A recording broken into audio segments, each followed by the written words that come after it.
Clairement, pardonnez-moi, aux côtés de l'équipe Macron ces derniers temps, il donne même des conseils sécuritaires. Reportage de François-Xavier Rigaud et Margot Bachelier.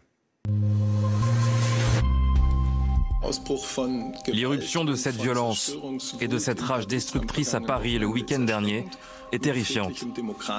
Et ça n'a plus rien à voir avec une manifestation pacifique et démocratique. Le gouvernement fédéral est aux côtés de l'État français dans ses efforts pour assurer l'ordre public.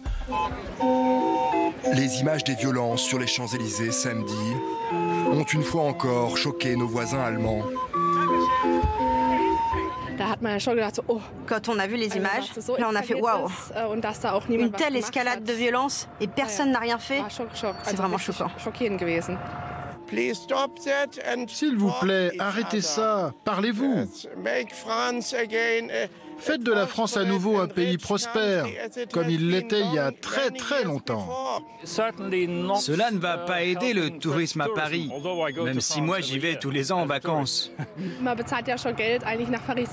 C'est déjà assez cher de venir à Paris comme ça, alors si c'est pour risquer de se retrouver en plein milieu de ça, on se dit qu'il pourrait nous arriver quelque chose. Par exemple, si on est là, quand les policiers chargent. Vous pensez que quelque chose comme ça est possible en Allemagne ? Non, je ne pense pas. Nous, on est trop conservateurs. On n'est pas du genre à faire la grève pour rien.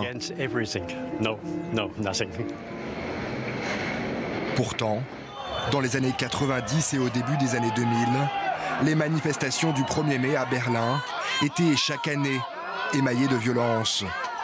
Mais depuis, les policiers allemands ont modifié leur stratégie. On apprend de nos expériences passées. Nous savons que ça n'apporte rien, les face-à-face, le contact direct. Mais il faut au contraire toujours privilégier l'échange, rechercher des solutions. Parfois, il faut gérer l'escalade avec fermeté. Et parfois, ça peut être bien de dire « Ok, on laisse faire ». Parfois, c'est bien d'apparaître faible, d'y aller sans casque et sans bouclier. Et c'est comme ça qu'on apaise la situation. Parfois, c'est bien de rester en retrait. Mais c'est du cas par cas.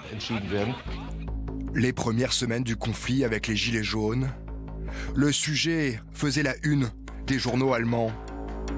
Mais aujourd'hui, la presse d'outre-Rhin semble se lasser de ces manifestations violentes à répétition.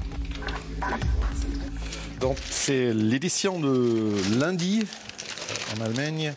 Ici, on a un petit article sur les manifestations des Gilets jaunes dans ce page, mais ce n'est pas très grand parce que les images des magasins brûlants se sont devenues un peu normales dans la perception allemande. C'est une facette de la normalité française. La normalité française, aux antipodes de la culture allemande.